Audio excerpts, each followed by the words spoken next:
أعوذ بالله من الشيطان الرجيم بسم الله الرحمن الرحيم الحمد لله رب العالمين والصلاة والسلام على حبيبنا وشفيعنا وغرة أعيننا محمد صلى الله عليه وسلم وأصحابه أجمعين ربي هب لي من لدنك ذرية طيبة إنك سميع الدعاء ربي لا تذرني فردا وأنت خير الوارثين ربي اجعلني مقيم الصلاة ومن ذريتي ربنا وتقبل دعاء ربنا هب لنا من أزواجنا وذرياتنا قرة أعين واجعلنا للمتقين إماما ربنا هب لنا من الصالحين آمين يا رب العالمين. السلام عليكم ورحمة الله وبركاته كبرات سمعتي تناي صمناوي بروجرامنا تملسنا إن شاء الله تصبق أنكم تكونوا مس كلهم فتوتكم مس كلهم تدرخم بارك سلومي شامنيتي بارتي عمالتي وبارتي ايتيا كتكون عبد حلفة تزاربنا له كما يجروا حدا ود تبعتاي قالن ستيتي تعيتو قالن ستيتي يركب وانتاي نجراتيو أبتي نجر كأتوا زقبو انتاي عينت نقطات حيزنا قريبنا نيرنا مالتيو نزل نقطة ذات زياتن كم يجروا أب قبرهم دوبلن كم دلو تزاريبنا حجر ماني سيميلار ذات إن شاء الله ولا نسيتي إتي تعبي very important دخانة مرجع ختكبر يا منتاي طعي سبعي نختركب تاي استبت كتوسد على وان تاي نقطات وتم على اللوا بزغزيزي ولا نسيتي منيو زي صباحنكو أبو ندقي كخانني تبلي سبعي ومنيو صباحنكو أبتيناتو شولدر تشكيمو كزغيد سبعي نسقط فتويو ومنيو صباحنكو أبتي حدار دلكم تحقاقيزو ساقي قلعتو دعبي وأبلع لي دماني الرمتي دخانت فاميلي دقبر مساقي زي حجي لو معلت إن شاء الله step by step نريئنا مالتي مرجع قالن ستيتي نود تبعتاي زي نجرزي أهمية دلو نجاريو أهمية نايت ود تبعتاي قالن ستيتي كمرز على أهمية هيبنايو إذا ماني قابو لفلي نجار يكونن exactly as important as that one እንደዳሪናዮ ኣብቲ ሙጅተማዕናትና ማለትዩ ኩሉ ግዜ ኣቦናደን ንወዶም ጓል ኣንስተይቲ ክመርፅሉ ይኣቱ ኣማላኪን ኣብቲ ናይ ጓል ኣንስተይቲ ነገር ክበፅሕ ከሎ ፈፂምካ ንጓል ኣንስተይቲ ጓልካ ሰብኣይ ክደልየላ ኢልካ ኣይትሓስብን እንታይ ደኣኒ እቲ ሰብኣይ ባዕሉ ስጋዕ ድመፅእ نصبي يبل مالتي الشيخ زي نمنتاي إنا قمتي نتودي exactly كل نجار مرجعان قبرو خيرنا نداليلو نتاقوالنا دماسي نمنتاي ودي تبعتاي ربو دفلت ربو دفرح طعي سبعي مسرخبنا دينا ما تعالى كم أبون عدن متن كنا عيبل الحري أنا قال الله تني إذا قال عزياء تعيتي قال مؤدبة نجيبة متربية عفيفة دار أخوة خلقه نمنتاي أنا كيدة تعي زبالخو ود تبعتاي أمسي سيقرب الله ونمنتاي كل جزء إذا نجرزسي بنيجاتيف الرأي كيرنا نريو مع إنه أبتي شرعنا أبتي سلمنا وابتي قرآننا زتتغسي نجر إيو تدعرينا حجي شعيب نبي الله شعيب انتاي كيرو نقالو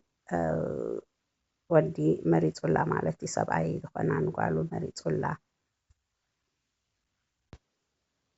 ወክመርፅ ከሎ ድማኒ ዝኾነ ይኹን ሰብ ኣይኮነን መሪፁላ እንታይ ደኣ ሰይድና ሙሳ ዓለይሂ ሰላቱ ወሰላም መሪፁላ ማለት እዩ። እንታይ ኢልዎ ንሙሳ ኢኒ ኡሪዱ ኣን አንኪሑከ ኢሕዳ ኢብነተይ ሃተይ ኢሉ እዚ ኣነ ኳኒ ንዓኻ ካብተን ክልተ ደቀይ ደለዋኒ ሓንቲ ካብኣተን ከመርዖካ ደሊ ኣለኹ ኢሉ እዚ ነቢይላህ ሹዐይብ ነይሩ ማለት እዩ። ካልእ ድማ እንተሪእና ድማ ዑመር እብኒ ኸጣብ ረዲየላሁ አንሁ ንጓሉ ሓፍሳ ሰብኣይ ክደልየላ ኣትዩ እንታይ ይብል ዓብድላህ እብኒ ዑመር እንታይ ይብል ተአየመት ሓፍሳ ብንቲ ዑመር ማተ ዘውጁሃ ተአየመት ማለት ሰብኣያ ሞይትዋ ማለት እዩ። ዑመር ረዲየላሁ አንሁ እንታይ ገይሩ ብድሕሪ እዚ ምስ አቡበከር ተራኺቡ አቡበከር እንታይ ኢልዎ ተአየመት ሓፍሳ ባዕደማ እንተሀት ዕደታሃ ጠብዐን እቲ ዕዳናታ ምስ ተወድአት ተአየመት ሓፍሳ ሃል ቱሪዱ ለከ ዘውጃ ኢልዎ ማለት እዩ። እንታይ ኢልዎ ጓለይ እኳ ሰብኣያ ሞይትዋ እዩ ሕጂ ስኻሲ መርዓት ዶ ትደሊ ኣለኻ ክትምርዓው ዶ ትደሊ ኣለኻ ይብሎ ማለት እዩ። አቡበከር ወላ ሓንቲ ኣንሰር ኣይሃቦን መልሲ ሃቦን ማለት እዩ። ኣፅቂጡ ስቕ ኢሉ ብድሕሪኡ ዑስማን ምስ ዑስማን ተራኺቡ ማለት እዩ። ንዑስማን ከዓኒ ከምታ ንአቡበከር ዝበሎ ኢልዎ ዑስማን ድማኒ እንታይ ኢልዎ ሃበኒ 2-3 መዓልቲ ሙህለ ሃበኒ ክሓስብ ኢልዎ 2-3 መዓልቲ ተዋሂቡ ብድሕሪኡ መፂኡ ዑስማን እንታይ ኢልዎ ኣይመስለንን ኣነ ኣብዚ ግዜ እዚ መርዓ ደድልየኒ ኢሉ ይምልሰሉ ማለት እዩ። ሕጂ ዑመር እንታይ ይብል ማለት እዩ ንክልቲኦም ንአቡበከርን ንዑስማን ረኺቡ ምስ ተዛረቦም ዝረኸቦ መልሲ ኣብ ዑስማን ይብል ዑስማን ኣትሊስት መልሲ ሂቡኒ ካብቲ መልሲ ዝሃበኒ ድማኒ ያኒ ተረዲኡኒ ኣባሃህሉ ተረዲኡኒ ንመርዓ ድሌት ከም ደይብሉ ተረዲኡኒ ኣማ ላኪን ካብ አቡበከር ብዙሕ ተስፋ ነይሩኒ ይብል ማለት እዩ። ምክንያቱ አቡበከር ወላ ሓንቲ ፅቡቕ ኣይበለ ወላ ሕማቕ ኣይበለ ኣብኡ ከሎ ጥራይ ኣፅቂጡ ይብል ማለት እዩ። ኣብዚ እንታይ ንርኢ ማለት እዩ ዑመር ረዲየላሁ አንሁ ንጓሉ ያኒ ከመይ ዝመሰሉ ሰባት ክሪአላ ፈቲኑ ኢማጅን ያኒ ዑመር ምስ አቡበከር ክዋሰብ ከሎ ወይ ዑመር ምስ ዑስማን እብኒ ዓፋን ክዋሰብ ከሎ ኣብዚ ነገር እዚ ንዕኡ ላዕሊ ዝኾነ ነገር እዩ ነይሩ ማለት እዩ። ስለዚ ብድሕሪ ቁሩብ መዓልታት ሓፍሳ ናብ ረሱል ዓለይሂ ሰላቱ ወሰላም ተሓፅያ ማለት እዩ። ረሱል ዓለይሂ ሰላቱ ወሰላም ተዛሪቦሙላ ንኽምርዓውዋ ድሕሪኡ አቡበከር ዑመር ምስ አቡበከር ተራኺቡ ማለት እዩ። እንታይ ኢልዎ አቡበከር እንታይ ኢልዎ ካብቲ ብቐዳይድ ተዛረብካኒ ዘረባሲ ኣብ ልብኻ ንእሽትለይ ነገር ሕማቕ ብኣይ ደሕደርካዮ ዶ ኣለካ እዩ ኢሉ ይሓቶ ኣሕራይ ዑመር ከዓ ይብል ወይ ይብሎ ኣነ ብኣኻ ተቐይመ ኣለኹ ይብሎ ንምንታይ ምስ ሓተትኩካ ትሕቶይ ደይመለስካለይ ላኪን ሕጂ ግን አልሓምዱሊላህ ረበና ስብሓነ ወተዓላ ካባኻትኩም ድሓይሽ ሂቡኒ እሱ ከዓ ረሱል ዓለይሂ ሰላቱ ወሰላም ጠሊቦማ ኣለው ንጓለይ ኢሉ ይምልስ። ሕጂ ኣብዚ ግዜ እዚ ጠብዓን ዑመር ንእሽተይ ቅምታሕ ዲሩ ኣሎ ወአቡበከር ድማኒ ክሊር ክገብራ ደልዩ ማለት እዩ ይብሎ ኣነ እኳ ደይመለስኩልካ ምክንያቱ ኩላህና ኮፍ ኢልና እንከለና ኣብቲ ጀልሳ ናትና ምስ ረሱል ዓለይሂ ሰላቱ ወሰላም ረሱል ኦልሬዲ ብሓፍሳ ይሓስቡ ስለ ዝነበሩ ሶም ሳና ኮይኖም ይሓቱ ነይሮም እንታይ ተገበርኩ ሓይሽ ኢሎም ስለ ዝዛረቡላ ስለ ዝነበሩ ይሄ ኣነ ንዓኻ መልሲ ደይሃብኩኻ ምክንያቱ ናይ ረሱል ዓለይሂ ሰላቱ ወሰላም ሲክሬት ክወፅእ ኣይደለኽዎን እቲ ምስጢር ናይ ረሱል ብኣይ ንደገ ክወፅእ ስለ ዘይደለኹ ዚስ ኢዝ ዋይ ንምንታይ ኣነ መልሲ ዘይሃብኩኻ ኢሉ አቡበከር ንዑመር መሊሱሉ ማለት እዩ። ስለዚ እዚኣ ንእሽተለይ ነገር ኣብ መንጎ አቡበከር ወዑመር ረዲየላሁ አንሁማ ዝተረኸበት ነገር ነይራ ማለት እዩ። ኣብዚ ግዜ እዚ እንታይ ይርዳእና ንሕና ወላ ሓንቲ ሕማቕ ነገር ከም ደይኮነ ኣቦ ንጓሉ ጥዑይ ዝበለ ሰብ ምዝረክብ ጓለይ ኣላትካ ንዓ ውሰዳ ረኣያ ወውሰዳ ኢሉ ንኸቕርበሉ ሲ ወላ ሓንቲ ፀገም የለን ዔብ ኣይኮነን መዳም ኣብ ቁርኣን ኣብ ሱና ተዘኪሩሎ እዚ ነገር እዚ ንሕና ከምኡ ክንገብር ይግባአና። ስለዚ ኣንታ ኣቦ እንተደኣ ሓደ ሻብ ርኢኻዮ ኣኽላቕ ዘለዎ ሰላሕ ዘለዎ ጎራሕ ድኾነ ወሙኣደብ ድኾነ ሽሙ ላዕሊ ድኾነ ያዕኒ ናይ ስድርኡ እንታይ ሽሙ ፅቡቕ ዘለዎ ማለት እዩ። ዳሕራይ ካብ ጥዑያት ፋሚሊ እንተደኣ ኮይኑ እንተደኣ ርኢኻሲ ንምንታይ ንጓልካ ከምኡ ደይትገብር ከምኡ ክትገብር ይግባአካ። ከመይ ጌርካ ኢኻ ኸ ነዚ ሰብ እዚ ትረኽቦ ወይ ትዛረቦ ድማኒ ሰን መሰጅ ያዕኒ ልኡኽ ግበረሉ ዳይሬክትሊ ኦር ኢንዳይሬክትሊ ያዕኒ ጓል ከም ደላትካ እዛ ጓል እዚኣ ንዑ ትኸውን ከም ዝኾነት ዳይሬክት ወር ኢንዳይሬክትሊ ጌርካ ኣዛርቦ ወይቲ ልኡኽ ኣትፀሓሉ ይብል። ምክንያቱ ሰብኣይ ጓልካ ያኢማ ላዕሊ ክሰቕለካ ያኢማ ታሕቲ ክድርብየካ ያኢማ ሕጉስ ክገብረካ ያኢማ ተዒስ ክገብረካ ከም ትኽእል። ምክንያቱ ሰብኣይ ጓልካ ጥዑይ ምስዝኸውን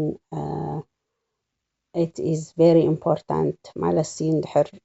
እዛ ጓልካ እዚኣ ኩሉ ግዜ ሸኳ ክተቕርብ ሕማቕ ሰብኣይ በፂሕዋ ኩሉ ግዜ ሸኳ ክተቕርብ ምስ እትሪኣ ስጋዕ ክንደይ ንዓኻ ዓዛብ ምዃኑ ስለ ትፈልጥ ባዕልካ ከምዚ ጌርካ ከም መጀመሪኡ ክትዕርዮ ትኽእል ኢኻ። ሕጂ ይብል እዚ ሸኽ ሓደ ግዜ ይብል ተፀዊዐ ኸይደ ኣብ መንጎ ሰብኣይን ሰበይትን ዝነበረ መሻክል ሓል ንኽረክብ ይብል። ሕጂ ኣብዚ ግዜ እዚ ነዚ ወዲ ተባዕታይ እዚ ምስ ረኣኽዎ ሙዓመላ ናቱ ምስ ሰበይቱ ብጣዕሚ ሕማቕ ነይሩ። ኣብ ልዕሊኡ ድማኒ ክጥልቕ ኣይደለየን ወይ ከዓኒ ፅቡቕ ኣተሓሕዛ ገይሩ ከዓ ክሕዛ ኣይደለየን። ስለዚ እዚ ሰብኣይ እዚ ኣቦኣ መፂኡ ይነግረኒ ንዓ በጃኻ ኣብ መንጎና እቶ እዚ ሰብኣይ እዚ ክገድፋ ኣይደለየን ትሩሕ ሊሓልሃ ያዕኒ ማለት ክጥልቓ ወይ ከዓኒ ፅቡቕ ገይሩ ክሕዛ ኣይደለየን። ስለዚ እንታይ ከም ዝገብር ኣነ ጠፊኡኒ እንድሕሪ ክጥልቃ ተኮይኑ ክገድፋ ተኮይኑ ይጠልቃ ከምታ ደኣተና ብማዕሩፍ የውፃያ እንድሕሪ ደይ ጥልቃ ተኮይኑ ድማኒ ፅቡቕ ገይሩ ይሓዛ። ከም ዝበልክዎ እዚ ሰብኣይ እዚ ኣነ ነዛ ጓል እዚኣ ክትዕዘብ ክሪኣ ከለኹ ንዓይ ቃንዛ ኮይኑኒ ኢሉ እዚ ሸኽ እዚ ይዛረብ ማለት እዩ። ስለዚ ብዚ ግዜ እዚ ምዚ ሰብኣይ ዝኾይነ ናብቲ ሰብኣይ ቀፂለ መንገደይ ቀፂለ ይብል። ኮፍ ኢለ ምስ ወዲ ተባዕታይ እዚ ምስ ረኣኽዎ ይብል እዚ ሸኽ እዚ ወዲ ተባዕታይ እዚ ብጣዕሚ ርሑቕ ካብ ናይ ረቢ መንገዲ ዝረሓቐ ኮይኑ ረኺበዮ ኣብቲ ሸሪዓ ናትና ፈፂሙ ዝረሓቐ ወላ ሓንቲ ፍርሒ ናይ ረቢ ደይብሉ ሰብ ኮይኑ ረኺበዮ። ያዕኒ ኣብቲ ግዜ እቲ ኣነ ምስ ረኣኽዎ ስጋዕ ሕጂ ይብል እቲ ዘረባታት ዝሃበኒ ኣብቲ ግዜ እቲ ኮፍ ኢሎም ምስኡ ዝተዛረብኮ ዘረባታት መዓይኑ 10 ዓመት ሓሊፉ ስጋብ ሕጂ ኣብ ሓንጎለይ ኣሎ። ንዑ ነቲ ዘረባታት እቲ ክዝክር ከለኹ ብጣዕሚ ነፍሰይ የንቀጥቅጠኒ ይብል። እንታይ ኢሉኒ ይብል እዚኣ ቆልዓ እዚኣ ምሳይ ክገብራ ኣይሰዳኒ ኣይጥልቃኒ ይብል። ንምንታይ እንተበልክዎ ምክንያቱ ክትዕዘብ ስለ ድደልያ ዘለኹ ኣብ ልዕሊኡ ድማኒ እቲ ዓዛብ ናታ ድማኒ ኣቦኣ ስጋዕ ድምርከኽ ክገብሮ እየ እዚ ምስ ገበርኩ እዚታት ምስ ረኣኹ ጥራይ ሓደ ነገር ሓል ከምፅእ እየ ይብል እዚ ሰብ እዚ ማለት እዩ ያዕኒ ማዕና ኪዳ እዚ ሰብ እዚ ክዕዝባ እንከሎ ነዛ ቆልዓ እዚኣ ንዓ ጥራይ ኣይኮነን ክዕዝብ ደልዩ እንታይ ደኣኒ ነቦኣ ክዕዝብ ደልዩ ስጋዕ ኣቦኣ መፅኡ ድምርከኸለይ ኣነ እዛ ሰብ እዚኣ ኣይገድፋን ኢሉ ተዛሪቡ ማለት እዩ ሕጂ እዚ ሰብ እዚ ከምኡ ክገብር ከሎ ንዓ ጥራይ ኣይኮነን እንታይ ደኣ ሙሉእ ፋሚሊ ኢዱ ገድእ ደሎ ስለዚ ረሱል ዓለይሂ ሰላቱ ወሰላም እንታይ ኢሎሙና ተኸየሩ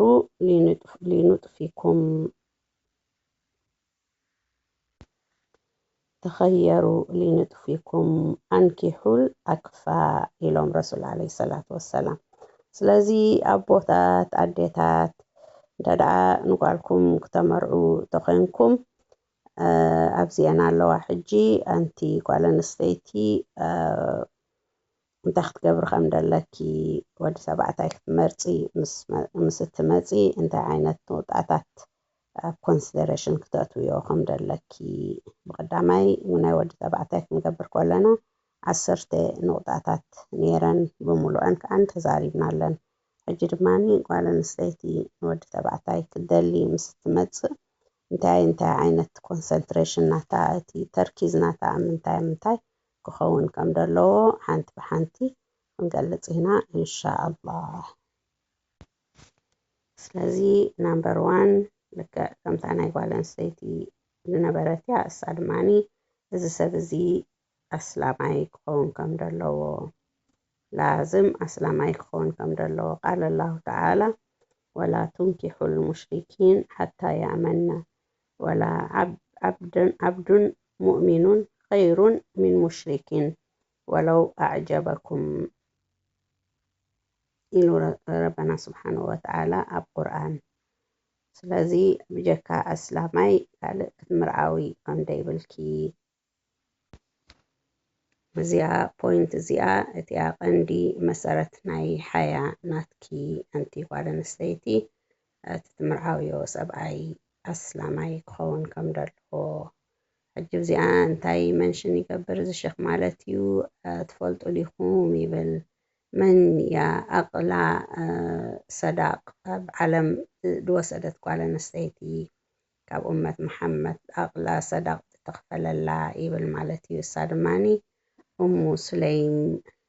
نيرا مالتيو أم سليم دماني أديو نأنس ابن مالك نيرا زيا أم سليم زيا من حتيوا أو طلحة لبهال سبعي مسموتا تزاري بلا مالتي مرعوا دليو تزاري بلا عند أبو طلحة لبهال سبعي أفتكزيتي مشركي نيرو and أبلع دماني بتعبي هفتام دخاني سبينيرو سلازي نحقني أم سليم مستزارة بلا انتايلاتو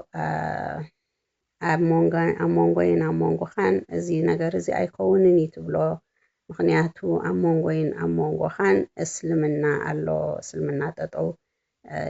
كبلنا إيو سخا مشركة أنا اسلاميتي مرعوكا أيكلني تبلو سخان تايبلا أو سخوكايبلا وركن برورن تفتوي سبيخي سلازي أنا كايبلو يبلا أبتسلمنا خي والحانتي يبلين جن أنا زيتات سلازلني بزح كاب زيتات كهبكي سلازخونكو والحانتي تساقم يلن يبلا مالتيو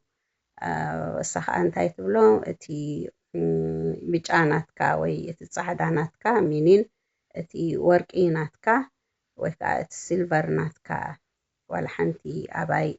تاشم يبلون بوتا يبلون إلا تملسولون تايدا خون تخوينو مرعاون تخوين كان عي أسلامي يكون كهنتعني إدالك إلا تملسولون ኣብዚ ግዜ እዚ ግዜ ሂባቶ ማለት እዩ እዚ ሰብ እዚ ሓሲቡ መፂኡ ሓራይሉ ኣብ እስልምና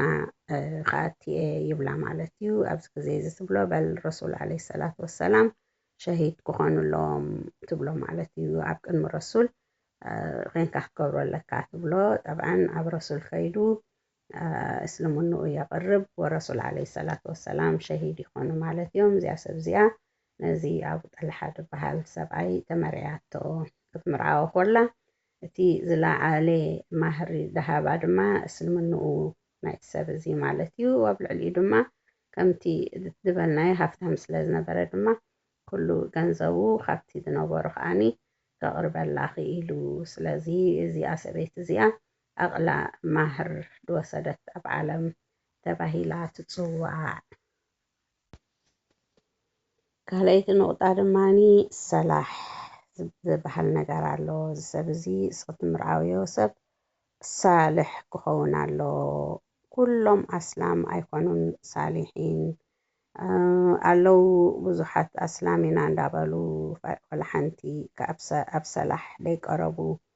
ኣብ ሱልሒ ደይቀርቡ ሰባት ኣለው።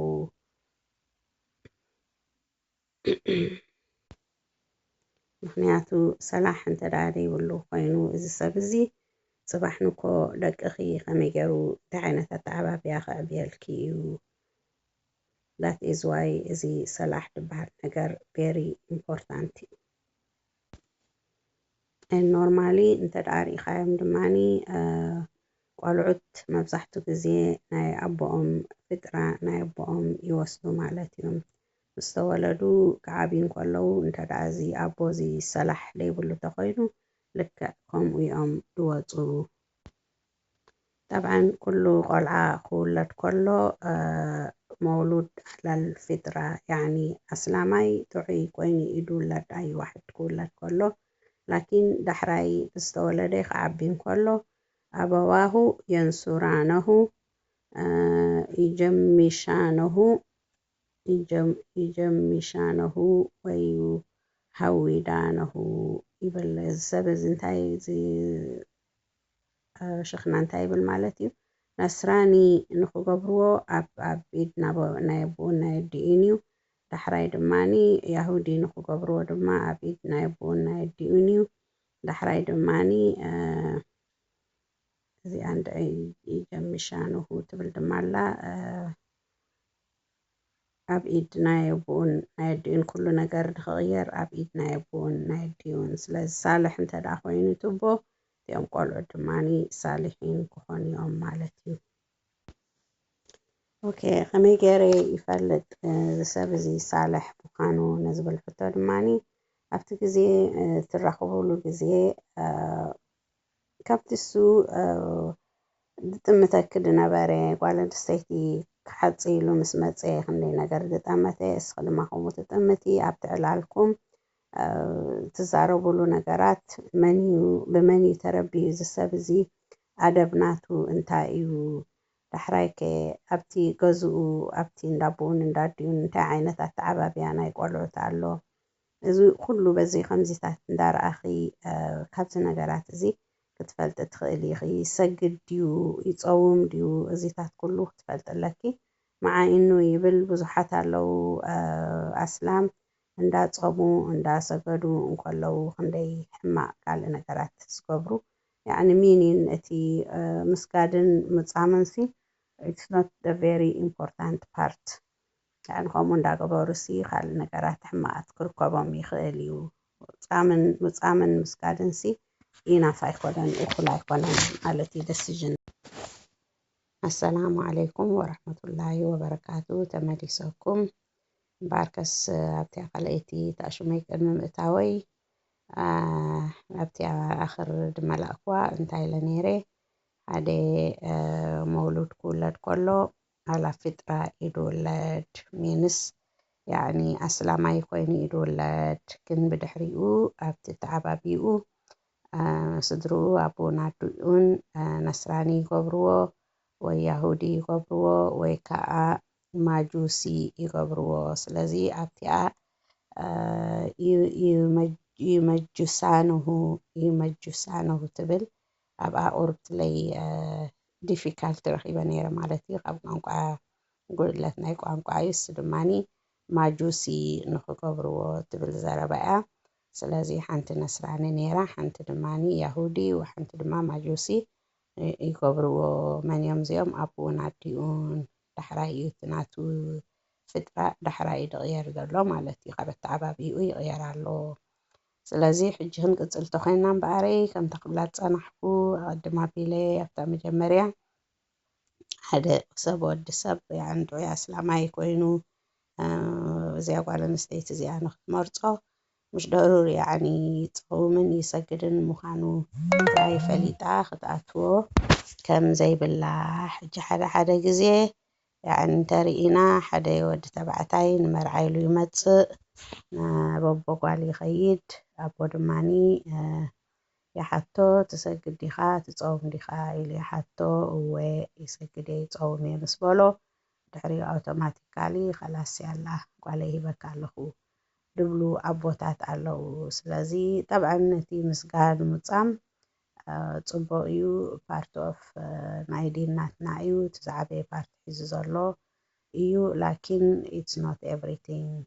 ኢናፍ ኣይኮነን ሕጂ እዚኣ ሸኽ መሰል ከምፅእ ከሎ እንታይ ይብል ሓደ ታጅር ነይሩ ይብል ሓደ ሰብኣይ ነይሩ ታጅር ሃፍታም وحنت ጓል ጥራይ ነበረቶ ብዙሕ ገንዘብ ትነበሮ ይብል ስለዚ ሓደ መዓልቲ እዚኣ ጓለይ እዚኣሲ ንዓ ንምርዖስ መን ኮን ይኸውን ከመይ ገይረ ከመርዕዋ ሓደ ጥዑይ ኣስላማይ ክረኽበላ ኣለኒ ኢሉ ይሓስብ ነይሩ ማለት እዩ ስለዚ ቶፒክ እዚ ምስ ሰበይቱ ኮይኑ ይዛረበሉ ነይሩ ንመን ኢና ክነመርዕዋ ከመይ ጌርና ኢና ነዚ ገንዘብናትና ተሸኪሙ ኣብ ጽቡቕ ግብሪ ደውዕል ሓደ ጥዑይ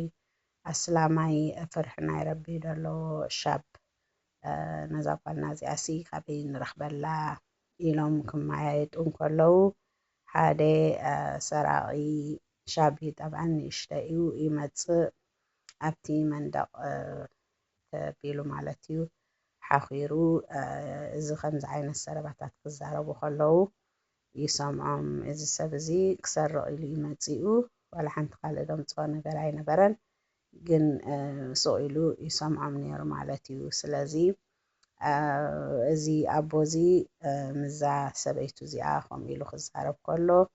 ሽዑ እታ ሰበይቲ ከዓ ትብሎም እሞ ቀሊል እዩ ትብሎ ማለት እዩ ከምኡ ክንገብርሲ ቀሊል ሰብኣይ ክንረኽበላስ ንኽእል ኢና ኢላ ኣይድያ ተምፅኣሉ ማለት እዩ እቲ ኣይድያ ድማኒ እንታይ ትብሎ ኪድ ትብሎ ፅባሕ መስጊድ ትኸይድ ትብሎ ንኮ ትኸይድ ትብሎ ዙሁሪ ዓስሪ መቕሪብ ኣልዕሻ እዚአን መስጊድ ክትርከብ ኣለካ ንሙደት 3 መዓልቲ ትብሎ ማለት እዩ ስለዚ ኩሉ ማ ትኸይድ ኣወል ሻብ ድረኣኻዮ ኣወል ቅድሚ ኩሉ ሰብ ምምፅኡ ድረኣኻዮ ሻብ ወሙሉእ መዓልቲ ቅድሚ ሰላት መፂኡ ኣቲ ኤንድ ድማኒ ኩሉ ሰብ ምስ ከደ ድሕሪ ሰላት ዝወፅእ ሰብ ምስ ትርኢ እዚ ሻብ እዚ እዩ ጓልና ደድልያ ደሎ ኢላ ሂንት ትህቦ ማለት እዩ እዚ ክኸውን ከሎ ግን ኤቭሪዴይ ንሰለስተ መዓልቲ ከምዚ ዓይነት እዚ ሻብ ክትረክብ ከለኻ خلاص يعني يسجد እዩ ኣብ መስጊድ ድሕልፎ ግዚኡ ቅድሚ ሰብ ይርከብ ድሕሪ ሰብ ይወፅእ 3 መዓልቲ ፎሎ ኣፕ ትገብሮ ብድሕሪኡ ከምዚ ምስ ትረክብ خلاص ንጓልና ሰብኣይ ረኺብና ኣላ ማለት ኢላ ታሽሙ ተምፅኣሉ ኣይድያ ተምፅኣሉ ሰብኣይ ድማ ይሕጎስ خلاص በልኩም ክንገብር ኢና ይብል ሕጂ ከምዚ ኩሉ ዘረባ ዝሰምዕ ፀንሐ ዝሰራቒ ኣብ ላዕሊ እምበኣረይ ኣነ ደኣ ንሓደ ክልተ ነገር ክሰርቕ ንመጻእኩ የምክን 10 ዲናር 5 ዲናር ክሰርቕ ንመጻእኩስ መዳም ከምዚኣ ኮይና ተሓካያሲ ብኩሉ እምበኣር ነዚ ገዛ ደይሰርቆ ኢሉ ነዛ ዘረባ እዚኣ ሰሚዑ ከምታ ልክዕቲ ኣቦ ክብላ ፀንሐ ይኸይድ መስጊድ ይኸይድ ንኮ ቅድሚ ኢማም ምርካቡ ቅድሚ ኩሉ ሰብ ምርካቡ ይርከብ ድሕሪኡ ኣኽር ما يطلع ظهر خمو عصر خمو مغرب خمو العشاء خمو 3 መዓልቲ ከምዚኣ ገይሩ ኣሕሊፍወን ሕጂ at the end ድሕሪ 3 መዓልቲ ማለት እዩ እዚ ሰብኣይ ቅርብ ኢሉ ይሓቶ ማለት እዩ። እዚ ኣቦ ዓሩሳ ክኸውን ተባሂሉ ደሎ ስለዚ ቅርብ ኢሉ ይሓቶ ማይሳን ይብሎ ኣንታ ወደይ ይብሎ ኣነ ኳኒ ከምዚ መሰልኩ ሰብየ ንጓለይ ድማኒ ጥዑይ ሻብ ይደልየላ ኣለኹ ስለዚ ንስኻ ድማኒ ርኤካ ኣብዚአን 3 መዓልቲ ትመፅእ ያዕኒ ቅድሚ ሰብ ትመፅእ ክትወፅእ ከለካ ድማ ድሕሪ ሰብ ትኸይድ ወሰላትካ ኩሉ ይሪኦ ኣለኹ ስለዚ ሲ ኤራእየክ ይብሎ ማለት እዩ። ሕጂ እዚ ወዲ ትቕብል ኣቢሉ እንታይ ይብሎ ይዓሙ ይብሎ ላተዙን ይብሎ ኣነ ኳኒ ጥራይ እሱ ኣይኮንኩን ድገብር ምስካ ጥራይ ኣይኮንኩን ድሰግድ እንታይ ደኣኒ ሶኒን ሓሙስን ከማነይሲ ስትሬት ይፀውም እየ ነዚ እዚ ጥራይ ኣይኮንኩን ድገብር ፆም ከማን ኣለኒ ኢሉ ይምልሰሉ ማለት እዩ። እቲ ኣቦኣ ድማ ሽዑ ይገርሞ ማለት እዩ። ወላሂ ትሳጋግዳኻ መስጊድ ምርካብካ እኳ ብጣዕሚ ደስ ኢሉኒ ይብሎ ላኪን እቲ ናይ ፆምካ ኩነታት ግን የፍርሐኒ ይብሎ ማለት እዩ። ምክንያቱ ኣነ ወላ ሓንቲ ብናይ ፆም ነገር ኣይሓተትኩኻን ባዕልካ ኢኻ መፂካ ትዛረብ ዘለኻ ኣነ ናይ ሰላት ጥራይ ሓቲተካ ይብሎ ማለት እዩ። ሕጂ ብዚ ግዜ እዚ እዚ ቦ እዚ ሰብ እዚ ጥልቕ ኢሉ ኣብ ደይእትዎ ምእታው ደይተሓተቶ ሕቶ ብምምላሱ ደስ ኣይበሎን ማለት እዩ። ሸካ ኣትዩሉ ማለት እዩ ኣብ ሓንጎሉ ስለዚ እንታይ ብል እዚ ሸኽ እዚ ኩሉ ሳልሕ ትብሎ ድፀውምን ድሰግድን ሰብ ኣይኮነን መብዛሕትኡ ግዜ እዚኦም ሰባት እዚኣቶም እንዳሰገዱን እንዳፀሙን ከለዉ ላኪን ኣብቲ ሙዓመላት ምስ ወዲ ሰብ ክመፅእ ከሎ ቬሪ ባድ ሕማቅ ሙዓመላ ዘለዎም ኮይኖም ይርከቡ ሕማቅ ኣኽላቅ ዘለዎም ኮይኖም ይርከቡ ስለዚ ኣንቲ ጓል ኣንስተይቲ ሓፍተይ ሰርች ክትገብሪ ከለኺ ሰብኣይ ክትደሊ ከለኺ ጥራይ ሰላትን ፆምን ኣለዎ ወይ ከዓ መንዘሩ ኣስላማ እዩ ድመስል ኢልኪ መፂእኪ ብእኡ ኣይትተዓሸዊ። ስለዚ ነዚታት ናእሽቱ ነገራት ውሽጡ ክትፈልጥ ድማኒ እዚ ሰብ እዚ ምስ መን ይኸይድ በዓል መን እዮም ኣዕርኽቱ ምስ መን እዩ ሙሉእ መዓልቲ ዘጥፍኦ ነዚታት ክትርኢ ኣለኪ መን ምዃንካ ክፈልጠካሲ መኻይድኻ ንገረኒ ድብል መሰል ኣሎ። ስለዚ መኻይዱ ናይ ሰብ እዚ ምስ ትፈልጢ እዚ ሰብ እዚ እንታይ ዓይነት ሰብ ምዃኑ ክትፈልጥ ትኽእሊ ኢኺ። እዚኣ ናምበር 2 ነይራ ማለት እዩ። ናምበር 3 ድማኒ እዚ ሰብ እዚ ክትምርዓውዮ ኢልኪ ትሓስቢ ዘለኺ ድማኒ ፋይናንሻሊ ፊት ክኸውን ኣሎ ያዕኒ ገንዘብ ናይ ሓዳር ንክትገብር ኤክስፐንስ ዘድልየካ ደለዎ ክኸውን ኣለዎ መጣልብ ናይ ሓያ ደለዎ ክኸውን ኣለዎ። እንድሕር እዚ ሰብ እዚ መጣልብ ናይ ሓያ ደይብሉ ተኮይኑ ቤዚክ ቲንግስ ያዕኒ እቲ ቀንዲ ሓደ ሰብ ሓዳር ክገብር ደኽእሎ መሰረት ከትሕዞ ድኽእል ነገራት እንድሕር ደይብሉ ተኮይኑ ኣይትቀበሊ እዚ ነገር እዚ ቅቡል ኣይኮነን ይብል። ከመይ ገይሩ ሓደ ሰብ ሓንቲ ነገር ደይብሉ ገዛ ደይብሉ ቁርብትለይ ገንዘብ ንምግብኻ ድኸውን ደይብሉ ወቲ ገዝኡ ድማ ኣቑሑት ደይብሉ ያዕኒ እቲ ቤዚክ ነገራት ደድሊ ናብ ሓያ ደድሊ ነገር ደይብሉ ከመይ ገይሩ መፅኡ ንሓንቲ ጓል ኣንስተይቲ ክምርዓዋ ኢሉ ይሓስብ እዚ ክኸውን የብሉን ይብል ማለት እዩ። ከምዚ ዓይነት እዚ ወዲ ተባዕታይ መፂኡ ንጓል ኣንስተይቲ ክምርዓው ኢሉ ክሓስብ ከሎ እሞ ከመይ ጌርካ ደኣ እሞ ክትምርዓው ኢኻ ከመይ ጌርካ ክትነብር ኢኻ ከመይ ጌርካ ዘጓል ኣንስተይቲ ምፂኻ ዘለኻሲ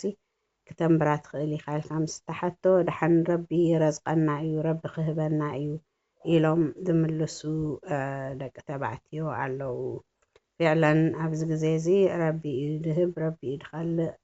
ድኸልእ وربي درزق أبزي نحنا دأتورنا يلن جن مستي رزقنا يا رب ما يعني بكذا في الكا أنت دايبلكا ጥራይ ጎልጎል ከለኻ ያ ረቢ ርዝቕኒ ኢልካ ድማ ዱዓ ጌርካ ድማ ዝመፅእ ነገር ኣይኮነን እንታይ ደኣኒ ኢትካ ነግርካ ክትውስኸሉ ኣለካ ሓደ ግዜ ደቂ ተባዕትዮ ኣለው ምስ ደቂ ኣንስትዮ ክዛረቡ ከለው እንድሕር ሓደ ወዲ ተባዕታይ ንሓንቲ ጓል ኣንስተይቲ ዓይኒ ኣውዲቑላ ኣሎ ሓንቲ ነገር ዘይብሉ ንሓያ ዘውጅያ ድኸውን መጣልብ ዘይብሉ እንታይ ደኣኒ በቲ بمعار تشفني طعم قالاتو جيرو فتوكي مساك نبريخي بحراي دماني تي ناتكي حلمي دالو حق خخونيو حق زكي خبلكي إلوبتي طعم زربو مزيو نحق نوالا نستيتي دغششالو بزي علو سلازي أبزيتات أوير تكون لكي أبزيتات وعيا تكون لكي أنت قال نستيتي هذه سبعي زي كذا يبلو والتوات ورحاوي التوات كنزب يبلو والسراح يبلو يمكن تمهاراي كوينو كمان كابو مصارف ناتو دتصبي كخوني خيليو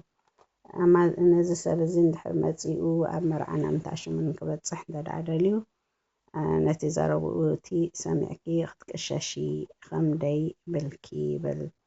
إلا أن لسي بالأبو هفتام تخوينو ونسخي سرحت لكي ويدو رسكي ونقر خابو بخن كبدي خن تدعلك تخوينو مخد حقزي نيا تلك تخوينو وممكن كمان إذا سابز غزاي بلون جن أبو ناديون غزالو مسؤوم كتكمتي تخيلي انت داخوينكي أبز غزي زتراي كتحسب له لكي يعني consideration كتأتويو ويخد قباليو تخيلي إخي أما حانت نقر داي بلوغن أمتاي خطوكيو أمتاي كمبركيو سلازي أي تكشاشي يبل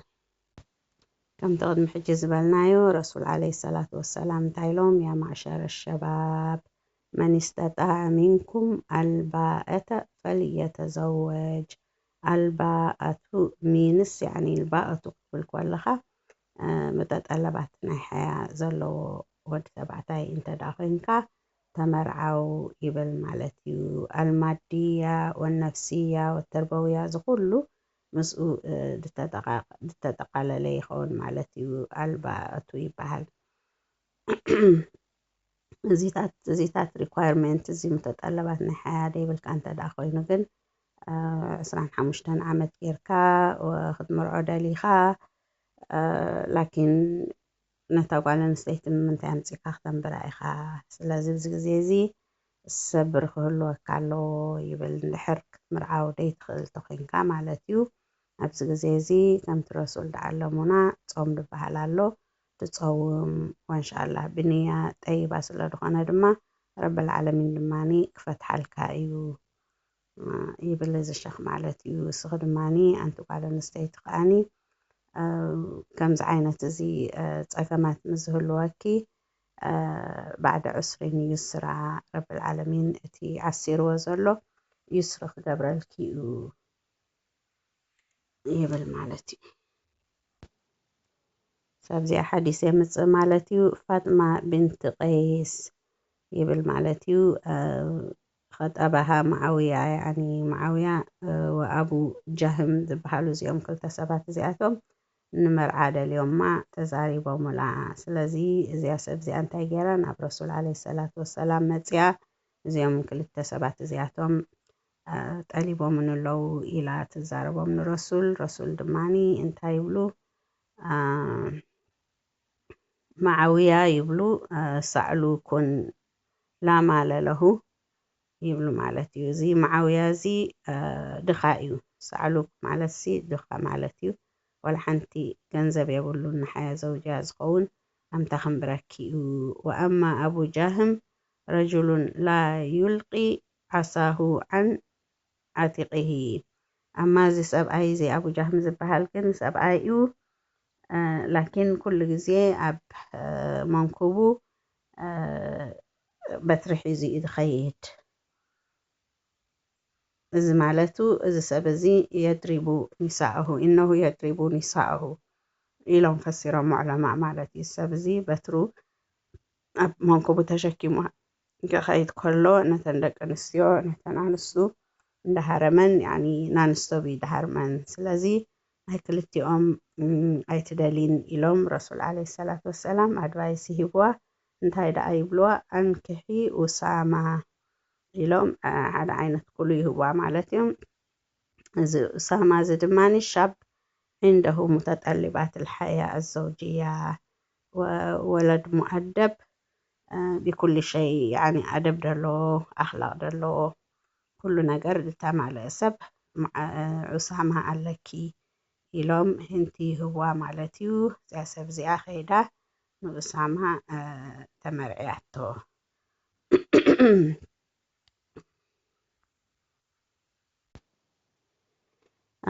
رابعية النقطة دماني حسب ونسب لك أكمتنا يقوالا نستيت البلنايو إذا سبزي حسب ونسب زلو خونالو حنسب شاب يمتص كمرعاوي دالي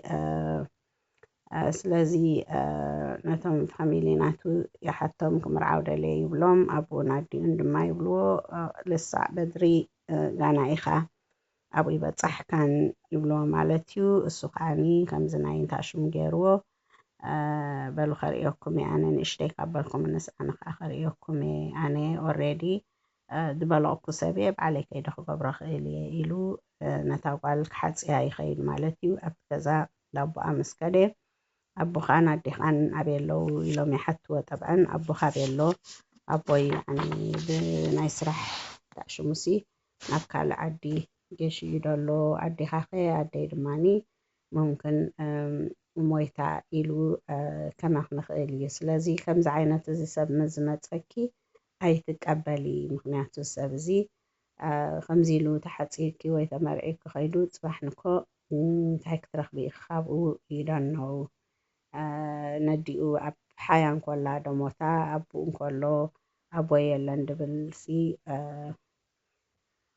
أبزي نجرزي خطأتوي ضروري أيكونن بل نسخي يعني أبسلمنا كم نقستي إخي سلازي صدروح يزو زي ما سبنا حتى كيلو صدروح يزو انت دعدي ما تخينو أتليست شو عتي أتليست شو مانتوي حمش تويك 4 7 حيزو قلبكي يقبقو زي مزاي ركبكن قال نجر الله مالتي وسلازي نفسخي أبزي أي تودقي at the same time كماني بزي فقدنا يدخلنا يبخن السقي بالغ كن لخي أنا دماني بالغ سلازنا ناي نفسنا قرار كنوسد نخيرينا سلازن عناي زوم شهيدين كاب مرتدم صوم ويكاب شارع دوغتاتهم كلتا شهداء يمتص مالتيو شهيدين يقبرم خلاص يعني خير حدا بوتا يمكن زوم ناي شارع عقد تقبرو ويكعني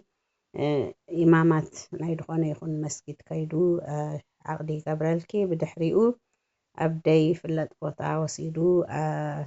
دلايو جيرو مثل تعوتلكي قد يفك خيدي خيليو سلازي أبزنا كارزي نفسي أي تودقي بالحمشي تدماني الجمال والقوة يعني زود 7 تايزي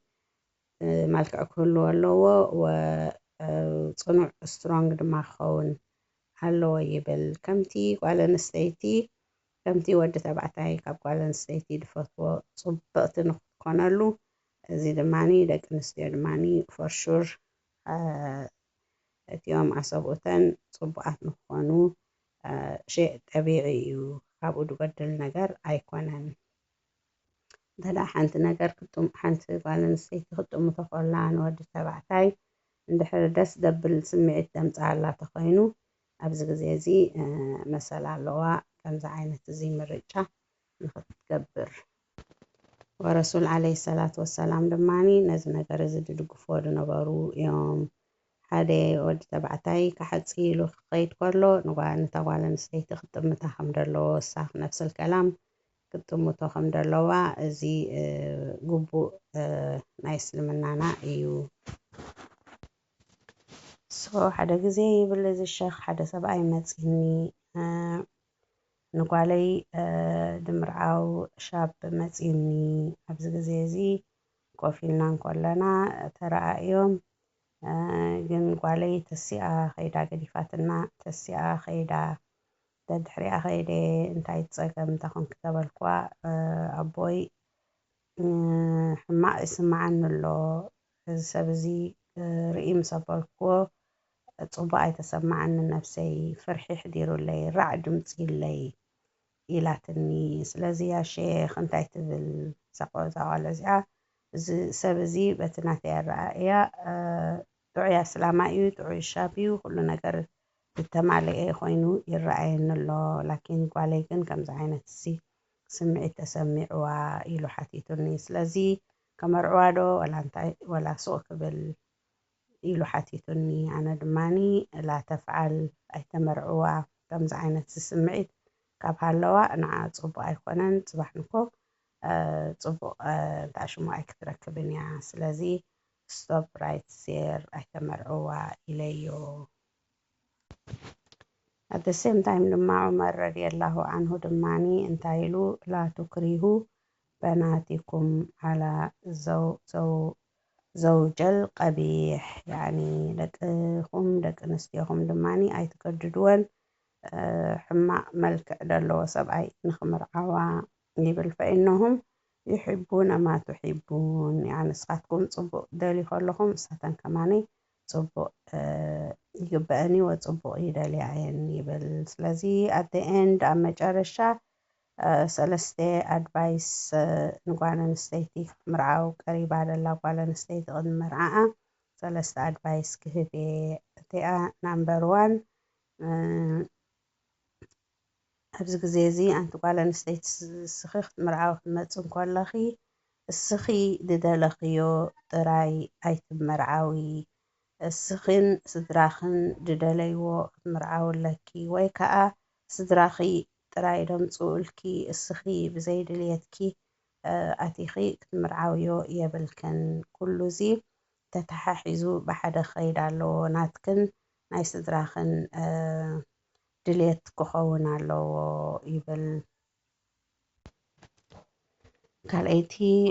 ኣድቫይስ ድማኒ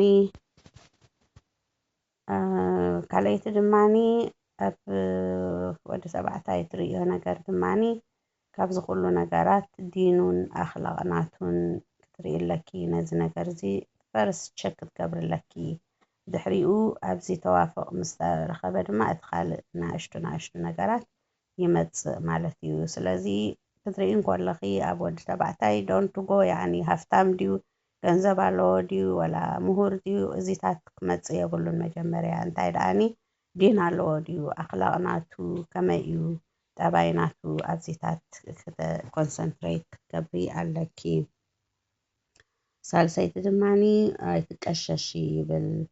እዚ ሰብ እዚ ሙምክን ፅቡቅ ኣዘራርባ ሒዙ ፅቡቅ ቃላት ሒዙ መፂኡ ብመዓር ተሸፈነ ኣዘራርባ ገይሩ ኣትራክት ክገብረኪ ይኽእል እዩ ኣብዚ ግዜ እዚ ንስኺ ኣይትቀሸሺ በቲ ዘረብኡቲ ገይሩ ካብቶም ፋሚሊ ናትኪ ካብቶም ዝፈትውኺ ስድራኺ ኣርሒቑ እስኺ ዘይትፈትውዮ ነገራት ክፍፅም ይኽእል እዩ ኣብዚ ግዜ እዚ ሬስፖንሲቢሊቲ ኣብዚ መሸቃ እዚ ኣብዚ ፀገም እዚ ኣቲኺ ደለኺ ናትኪ ሬስፖንሲቢሊቲ ይኸውን ናትኪ ሓላፍነት ይኸውን ማለት እዩ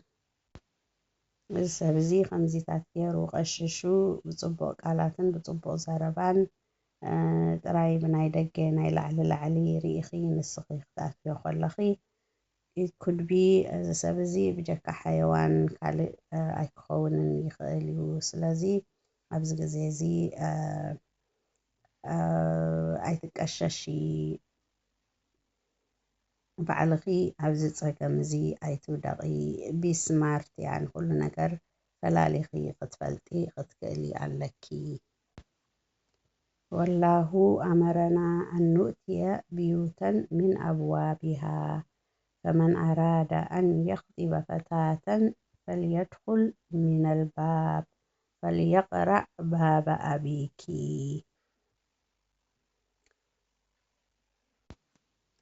فليقل إني خاطب فليأتي مع أهله يبل مالتي الشيخ بزي أجيرو محاضراناتو يختم زياء نمبر 8 نيرا إن شاء الله أبتزمت زلو حلقة سقعنا الراقب في أمان الله وما توفيقه إلا بالله والسلام عليكم ورحمة الله وبركاته.